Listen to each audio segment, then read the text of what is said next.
What's up, y'all? Listen, before I even get into this, I need to put this right here, right quick. But toward the end of the video, or in some point, I started mentioning an Aes Sedai character named Alana, who I actually met was Katsuani. Okay, so I apologize for that. I'm not, I second guess myself a lot of times when it comes to these characters and their names. But I met Katsuani or whatever her name is because she's like a top tier Aes Sedai or a legendary Aes Sedai. So that's why I meant, not Alana. I know who each of these characters are.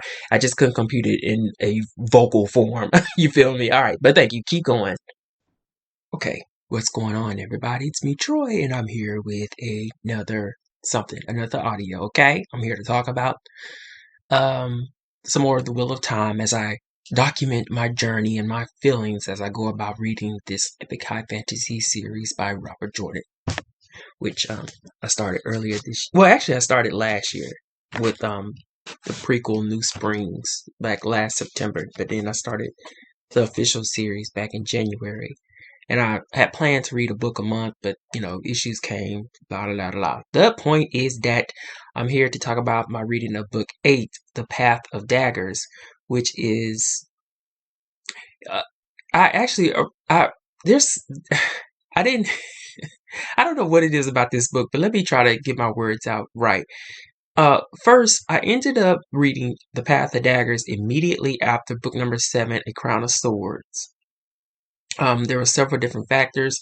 Um, Number one, I was thirsting to continue the story, because normally you would take a break between these books because of the depthness of it all and the story and the size themselves. But yeah, I was ready to see what happened next. I was like, okay, there's some momentum going. I enjoyed myself for the most part in The Crown of Swords. I said, let's go ahead and get into The Path of Daggers, because this is kind of the book where a lot of people mention where the so-called slump it begins, which is kind of evident as I finished reading it. But that was a factor. And then I was like, well, this is one of the shortest books, so I was like, it's not going to take me long to get through this book, right?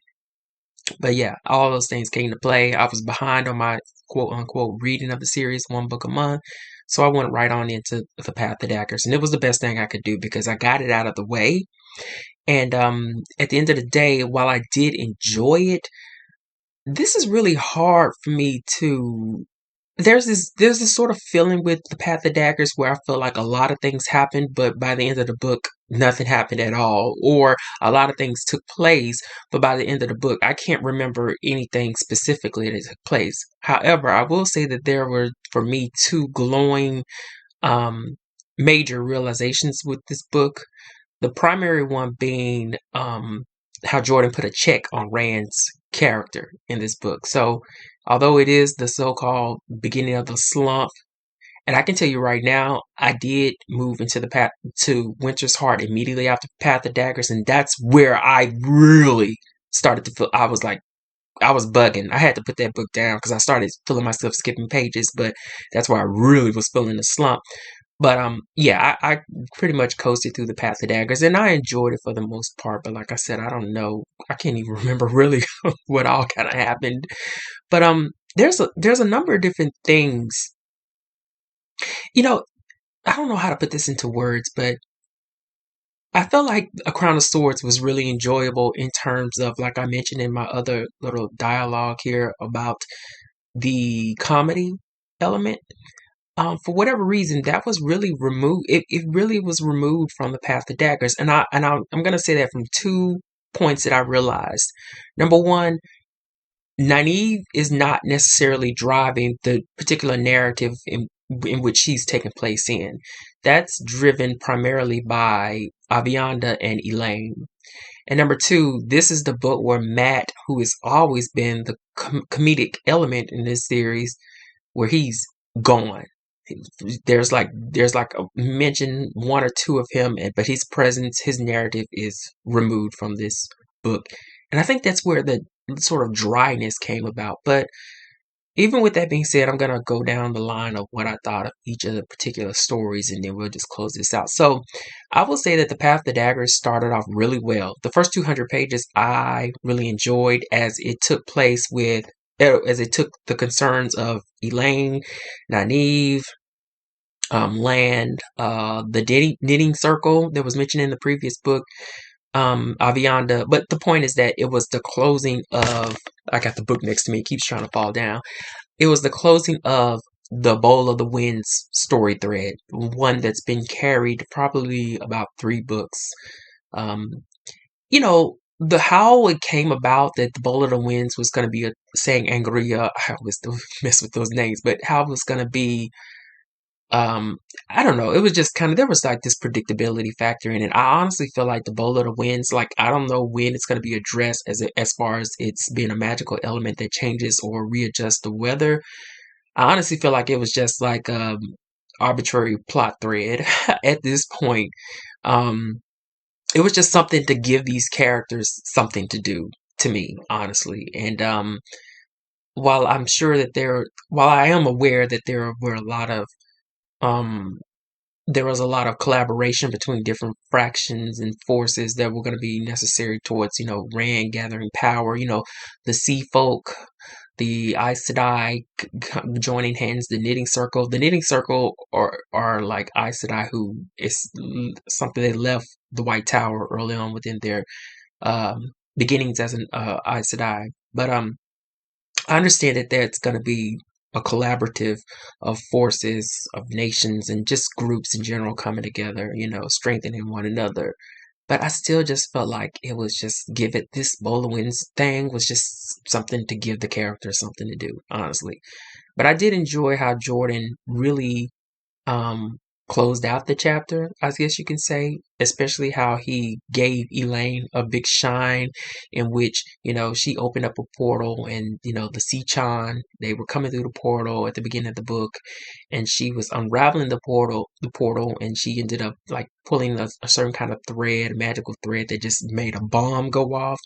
I was like, oh yeah, that's pretty neat. I was like, okay, yeah, that's the kind of stuff I want to see because that was very reminiscent of Moraine raising the ground with her magic in the Eye of the World, the first book, when the Trollocs were chasing him. And it's like, I want to see more of um, that epicness. And it was a surprise that it came from Elaine, as I said before about the narrative, as opposed to Nynaeve. So it was interesting to see Elaine in that light. But unfortunately, you know, I'm really not feeling Elaine. I'm really, and this is kind of sour to say, but I'm really just tired of her, honestly. And I think my biggest problem when it comes with the character of Elaine is that just like how I was disappointed in men, further on, which I should have mentioned that men drove me crazy in The Crown of Swords, although now I kind of adjusted to her role around Rand. I just, but it's the Rand element. Like it really irritates me how these female characters they're so focused on trying to get to him, reconnect with him. Rand. There's Rand in the center. Then there's Min, Avianda, and Elaine, and I just kind of feel like Elaine just. I really don't know.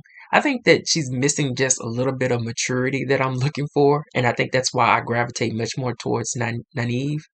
As I love Nynaeve, but mm, I don't know. I really just can't get into Elaine, and I think that's one of the biggest struggles that I have with Winter's Heart. The following book is because a lot of the chapters are about Elaine, and it's just like it's not that interesting.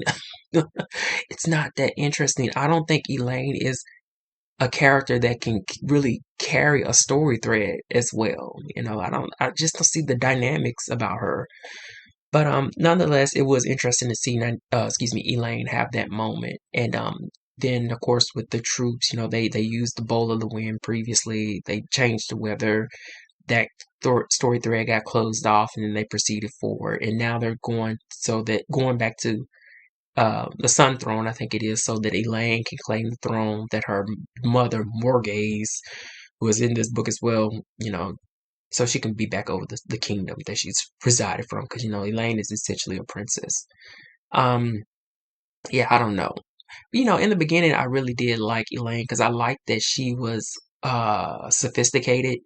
As she was traveling with Egwene and Nynaeve, had a very sophisticated nature to her in which she could address certain etiquettes. And she had within the groups that these characters were finding themselves within, different kingdoms, different areas, different regions. She had this. She had that element to herself, and she also was very uh, what is the right word? She was very up on her history of different nations and factions and stuff. So I really liked that was a great role for her.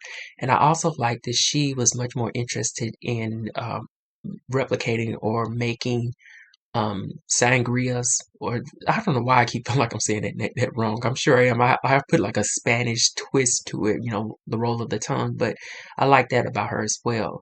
I wish that it's just that focus on hurrying up to try to get to Rand. It's just like I'm not seeing why. I'm not understanding why. I get it as a plot point because there was some mention of how the sword that's not a sword, Kalendor needs the assistance of two Aes Sedai to make it reach its true power that's mentioned in this book. And I know Elaine and Evian is obviously it. But I don't know. I don't know. I really can't get into that. That's one of the draws. It's like that constant focus on trying to get to Rand, that constant focus of trying to always be so close to Avianda so that they can make this little small pact. It's just like, you know what? Here's what it is. I feel like Elaine deserves better. That's what it is. I feel like Elaine deserves better. This story would have been much more interesting had she been probably paired with a character, another character. I'm not gonna say who I think. I'm not gonna say who I think it is, but actually, I wouldn't mind if you just go ahead and just hook up with Aviana. To be honest, I wouldn't mind if them two just got together and did the do. You feel me?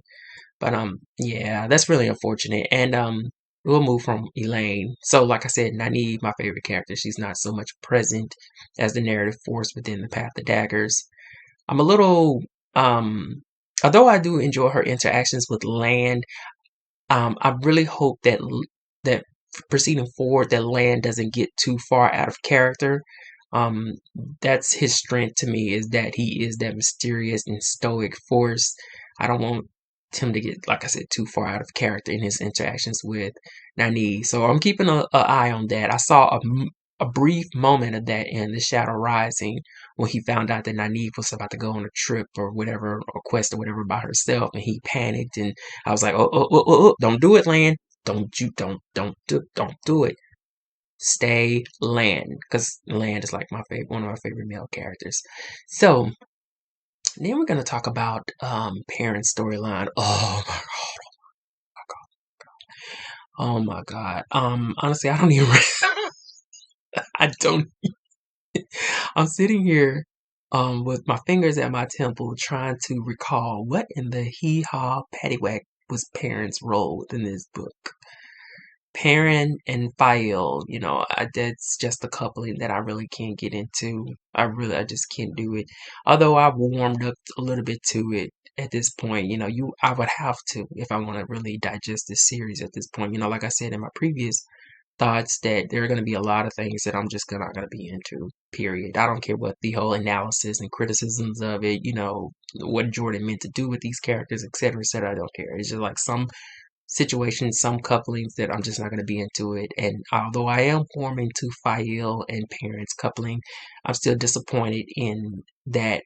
Much like Elaine's focus on Rand, Parent's focus is, or the orbit, or the center, the sun of his universe, is constantly being pinpointed back to Fael. It's just kind of obnoxious and annoying because I feel like it really does limit his potential. So I'm hoping that there'll be some growth out of that. But in the Path of Daggers, to me, I mean, it's nice to see that the storyline with Morghese having fled, I forgot, fled her, Andor? Was it Andor back in the previous book? I get the cities and castles and regions mixed up a lot, but it was nice to see that she ended up catching up with Parents' particular party, which consists of thousands of people, really, and how that storyline ended up connecting with, those two interjecting. And, it's just nice to see that flow going forward. However, I have to say this, that I am completely, utterly tired of Morghese's storyline. And although it is nice to see her finally land, at least within the radar of one of the Targaryen characters, or one of the principal characters, it's just like we've been carrying her for so long, for her running away from her kingdom and trying to, Elaine has to take over the throne. It's just like, when is this storyline going to end? When is it going to end? And it just didn't get any better now that she had ended up connecting with Perrin, because Perrin's storyline is boring too. It's just he's on his way with his troops to get to the prophet. The prophet is, I forget. I listened to Lord of Chaos book number 6 in audio form, and I think a lot of the information in regards to the prophet just kind of got lost. I can't. There's no retention there on who exactly the prophet is and his role, but nevertheless, I have to pick up and keep going wherever that I am. But it's just not that interesting. It really is. Because to me, it just feels like Perrin is just in a camp, walking around the camp, directing this person. Lots of intrigue with the Aes Sedai in a camp, going around the camp.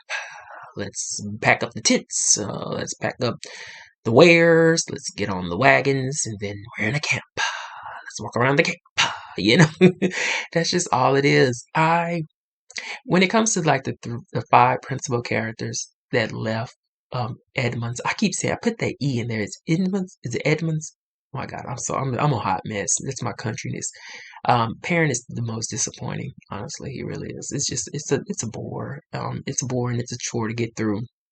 I found myself at this point where I was about to skip his chapters in the Path of Daggers, but I checked myself. I said, I have the patience to get through this.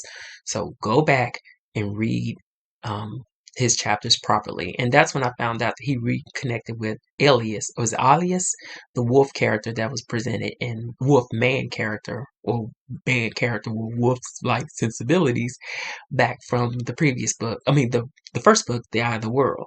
Had I skipped that, I probably would have missed a lot. So that was a piece of gleaming, um, some adornment, I guess you can say, to his particular narrative thread, but ultimately I just found it boring.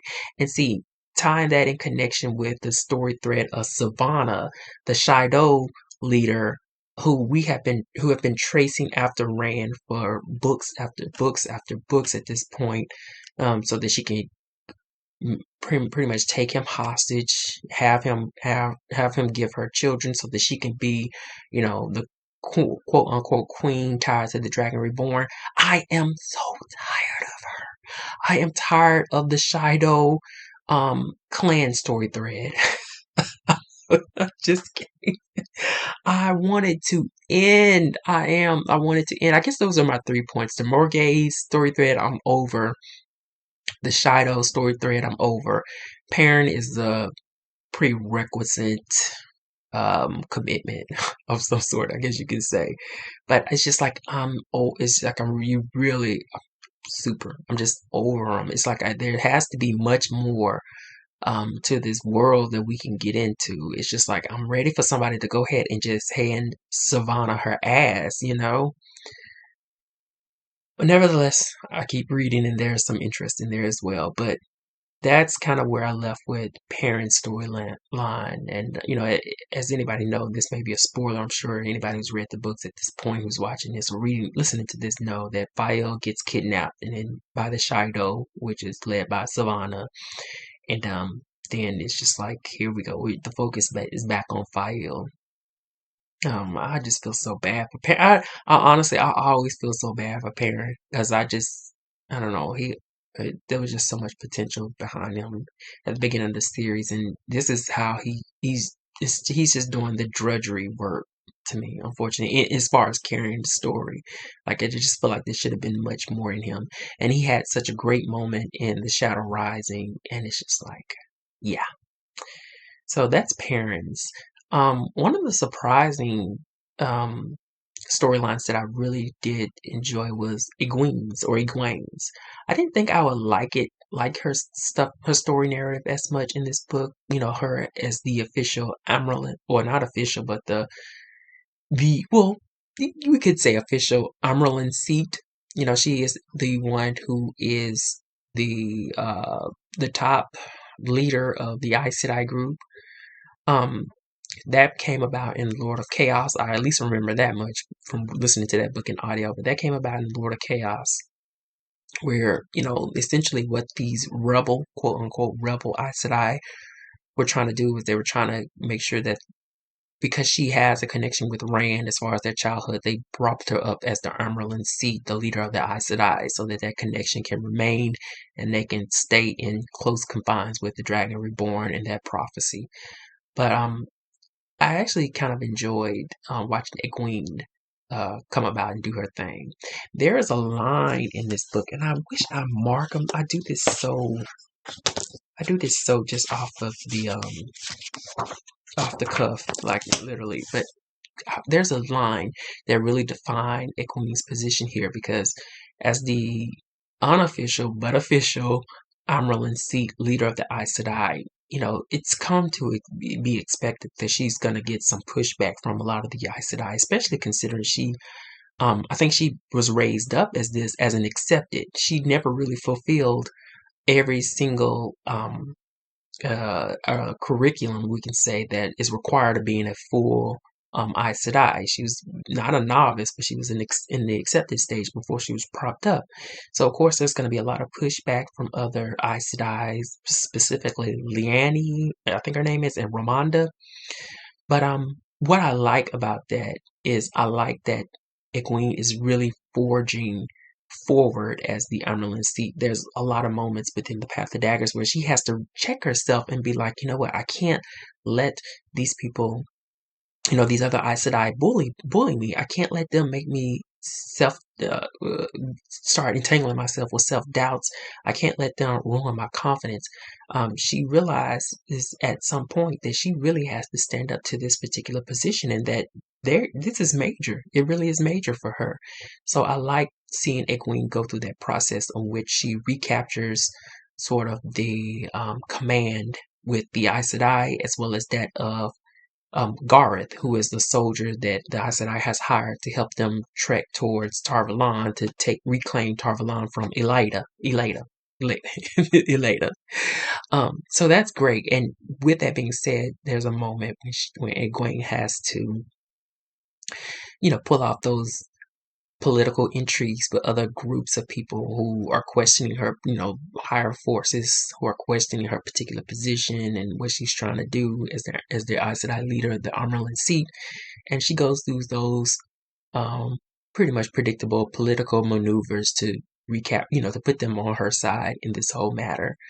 But there was a line that I want to mention that really summarized Egwene's particular story narrative, and I wish I marked it off. It was at the end of one of the chapters, but it was, to paraphrase, it was like, she was saying to herself internally, in an internally notion, I suppose, she was saying to herself that she did not have time to wait to grow as the Amyrlin Seat. She had to grow now. Ooh, that gave me some ooh, it made me shiver. Really predictable stuff, honestly, but it gave me shiver. Because, I was cheering on her. I was like, she can do it, she can do it. There's no way that Jordan's going to bring us this far with this character and not let her step up fully, right? But I was like, she can do it, she can do it. And that line right there was like, yes, Egwene, yes, you got it, girl, you got it. So that was nice to see that. I really did enjoy Egwene's bit within this book. She's one of those characters that I'm not fully on the left, I'm not fully on the right on, or whatever. It's very centralistic when it comes to me and my enjoyment of her particular chapters. But she's one of the ones that I'm keeping a strong eye out for. Like, if there's a storyline that I am interested in, it's gonna be within the top 3 that's running at this moment. Egwene's storyline is definitely within the top 3. I want to see how far Jordan's going to take her character and how far he's going to take her to reclaiming the Tarvalon. So that's really great stuff. So speaking of probably one of the best points of this book, or the best storylines, that's of Rand. Now, Rand's storyline is very dull. It has its fair amount of tedium to it. A lot of his storyline within this book, or the big set pieces, revolves around him moving a form of troops and as well as questionably allied characters forward to push back the Sichan or the Sanchan, um, who have taken over Ebudar in the last book. There's murmurings of them coming forward, moving north within the land. And as we saw in The Great Hunt, the second book, uh, Matt, Parent, and why is this doing this to me? Rand, they managed to push the Sichan back out into the sea and away from, I think it's Flami, something. I'm so sorry, y'all. I really am. Um, but that was kind of the primary thing that was Rand's storyline. Of course, there's a lot of little small bits in between. But what I like about Rand's storyline and why I really want to continue to read his storyline and why I really am enjoying it is because although the big pieces are kind of boring to get through, the battle scenes or whatnot, the what is that game? Battleship, whatever the game is.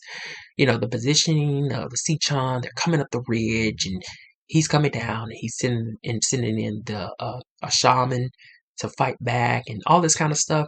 Kind of boring really to get through, although I read it, because it's not boring really, it's just like it kind of, conceptualizing it in your head is just kind of like, okay, I think I kind of got a grasp on this. It doesn't help that the author moved into different character story threads who we have no idea. I don't know who they are and what they mean.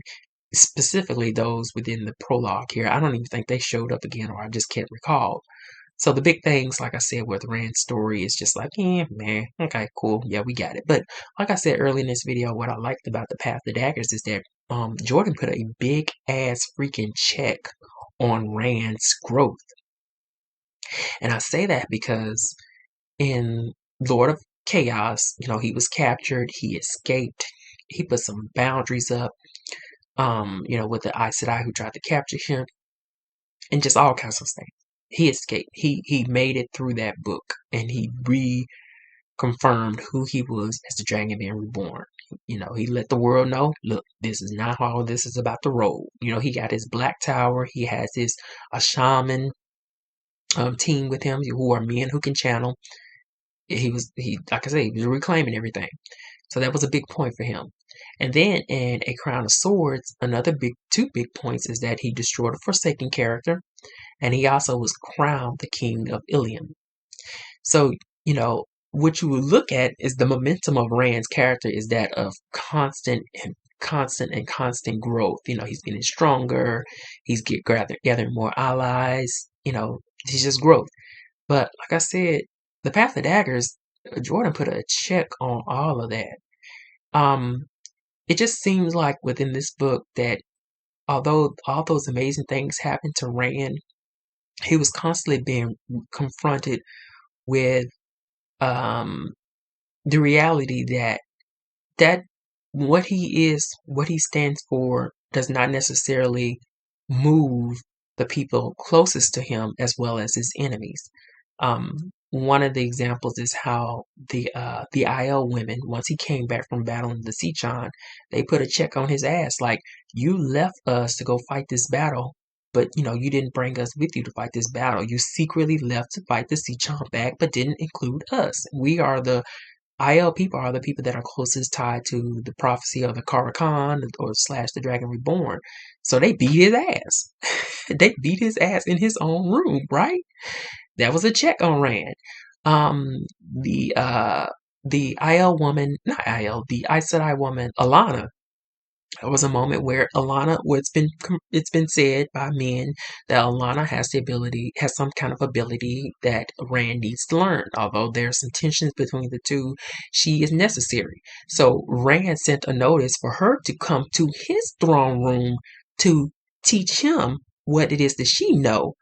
And when he sent the message back out, the message got back that her ass was like, no, I don't have time for this. I am sitting in my room knitting. I'll come see you when I want to. I said, Alana, girl. I said, Alana, girl. Don't do it. Don't do it.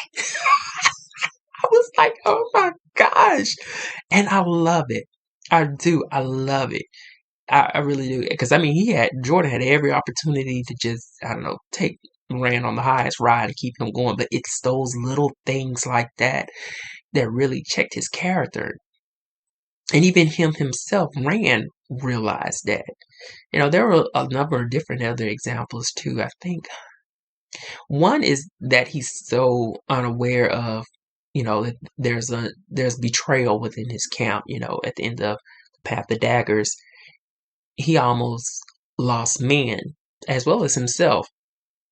So he has to, start to understand that not everybody is for you. Danger is still abound. And I want to see even the voice of Louis Theron, who is the previous Dragon Reborn, who is often in Rand's head, giving his own commentary on events. He put some checks on Rand too. I kind of like Louis Theron. I like when he say, "Kill kill them all."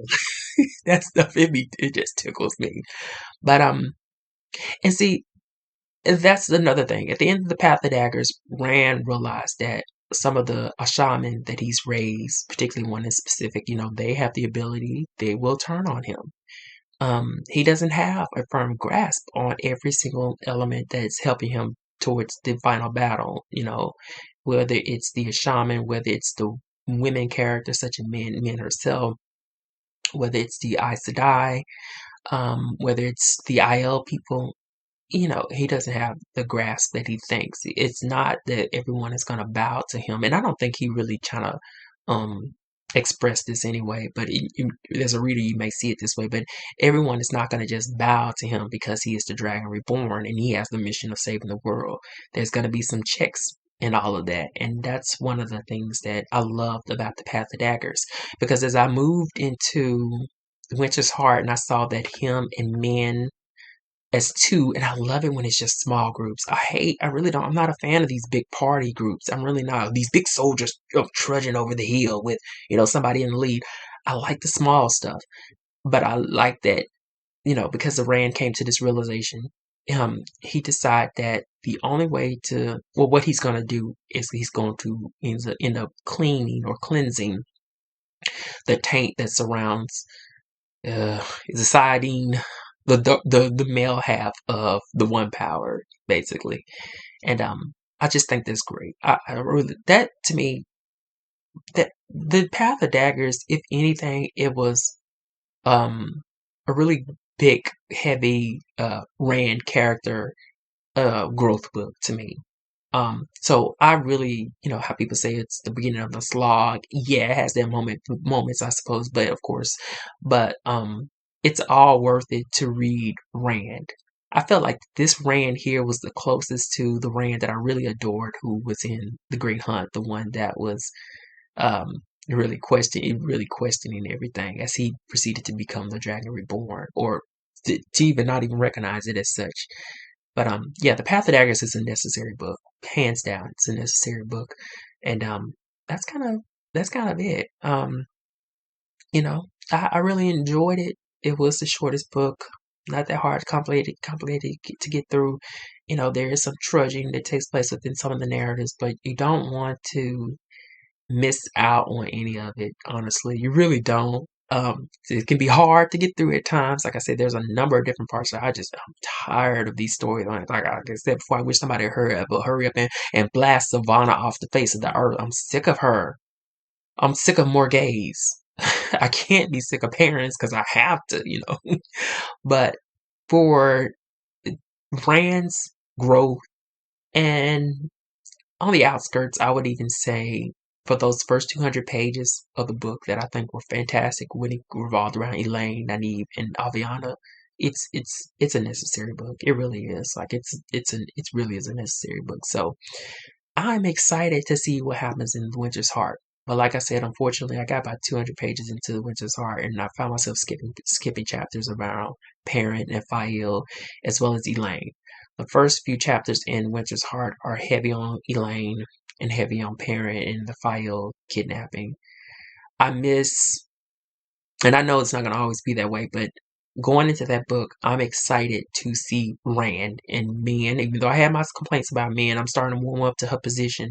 I don't really care for her being always up underneath Rand. Like I really am disappointed in that factor about her. But then when she uses her visions to help guide him as to who in his group or his camp can be reliable or not, I got it. That's her role. I got it. I'm good with that. That's fine, man. But as long as these two characters are together, going on this quest to cleanse the one power, I'm good to go. I'm sold on that. I think that's great. Um, but yeah, I want to see what Egwene does because at the end of the Path of Daggers, she said about going to Tarvalon. She opened up a portal. She sent, they're going through. They're gonna go face the White Tower and the Light. I'm interested to see what that's gonna be about. Um, and I don't know what Nynaeve is gonna do next. As I was reading The Winter's Heart, I'm still it's starting to piss me off. I wish she would get away from Elaine. That's it. I wish she would hurry and get away from Elaine. I would love it if Nynaeve and Lang went on a quest together. But yeah, it's just like Elaine, you're in the castle now. Do your political intrigue stuff, and let's leave Elaine in the castle. Okay, let's get on somewhere. But I need to step back up. I missed her, and of course Matt's gonna be back in Winter's Heart. No way Jordan would skip him in 2 books, but I need Nynaeve and Matt to come back on the stage. Nynaeve need look. I'm dead serious. Nynaeve need to bring her ass back up to the forefront, like dead serious, dead serious, dead serious. But anyway, that's it. Hopefully I did take a. I'm not gonna read Winter's Heart. When I saw myself skipping pages, I was like, you know what? I'm just gonna wait to come back to this. So when the energy is right, like how I was pulled into a crown of swords. So hopefully that'll happen sometime soon. But anyway, thank y'all for listening. I got that stuff off my chest, and hopefully we'll talk about this some other time. Peace.